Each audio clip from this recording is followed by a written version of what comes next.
महोदय,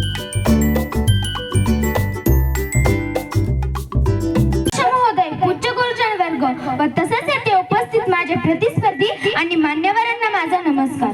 माझे नाव वैष्णवी जनार्दन मिंदर. मी इयत्ता 7वी शिकते. माझ्या शाळेचे नाव जिल्हा परिषद प्राथमिक शाळा पाचेगाव आहे.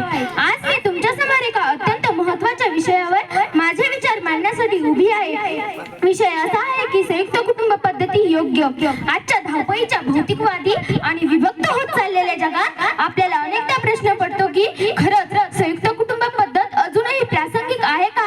माझे ठाम आणि स्पष्ट मत आहे, संयुक्त कुटुंब पद्धत केवळ जुनी परंपरा नव्हे तर ती आजच्या समाजाची सर्वात मोठी गरज बनली आहे. ती केवळ घरे नसतात तर ती संस्काराची विद्यापीठे आणि मायेची ऊब देणारी आश्रयस्थाने असतात. संयुक्त कुटुंबातील सर्वात अमूल्य आणि मोठे योगदान म्हणजे संस्कार.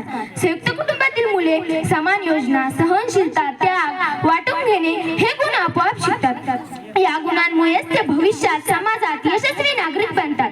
आजी आजोबांच्या सानिध्यात मुलांना कथा, मार्गदर्शन यामार्फत नैतिकता आणि मूल्यांचे शिक्षण शिकण्यास मिळते, जे एखाद्या महागड्या पाळण्या घरात आपल्याला कधीच मिळू शकत नाही.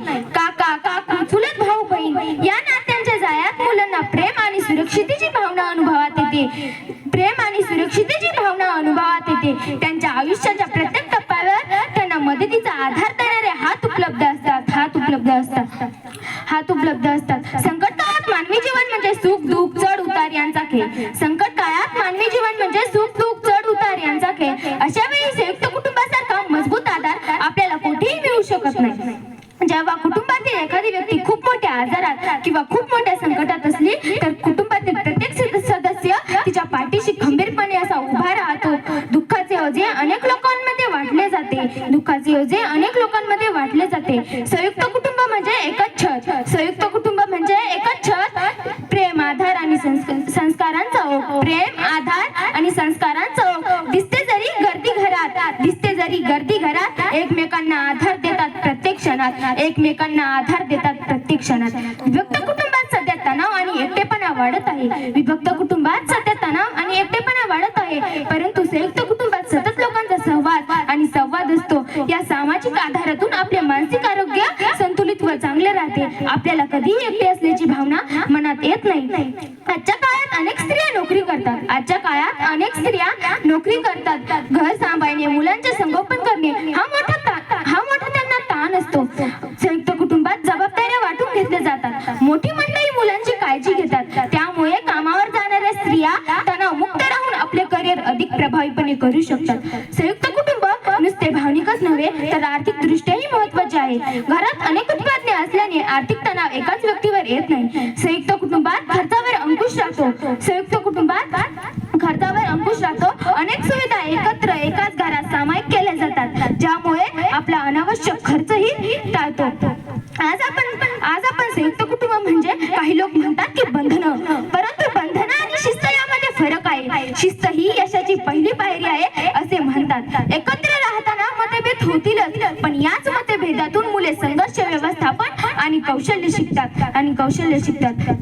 एकत्र कुटुंबात पिढ्यानपिढ्या संवाद चालू असतो. नव्या पिढीचा उत्साह आणि जुन्या पिढीचा अनुभव यांचा सुंदर असा समन्वय साधला जातो, ज्यामुळे प्रत्येक निर्णय हा विचारपूर्वक घेतला जातो आणि संतुलित पण राहतो.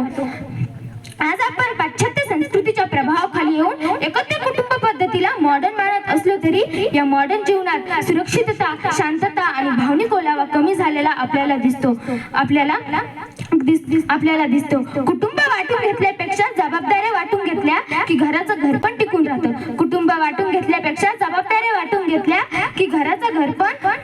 टिकून राहतं. भाकरी कमावणे फार मोठी गोष्ट नाही. परंतु ती कमवलेली भाकरी एकत्र बसून कुटुंबासोबत खाणं ही फार मोठी गोष्ट आहे. मी तुम्हाला संस्कृत मधील एक सुभाषित सांगू इच्छिते. अयम निज परो वेती गणना लघु चेतनासाम. उदार चरिताना तू वसुदेव कुटुंबकम हा माझा आहे आणि तो परका आहे अशी गणना किंवा विचार संकुचित बुद्धीचे व्यक्तीच करतात. परंतु मोठ्या मनाचे व्यक्ती आणि विचाराचे व्यक्ती संपूर्ण पृथ्वीलाच आपले कुटुंब मानतात. थोडक्यात हा श्लोक सांगतो की माझे तुझे परके माझे असे संकुचित बुद्धीच्या व्यक्तीच्या मनात येते, परंतु मोठ्या मनाच्या व्यक्तीला संपूर्ण जगाला आपले घर मानतात. तसेच संत ज्ञानेश्वर महाराजांनी देखील आपल्या पसाय दादांतून सांगितले आहे. तसेच संत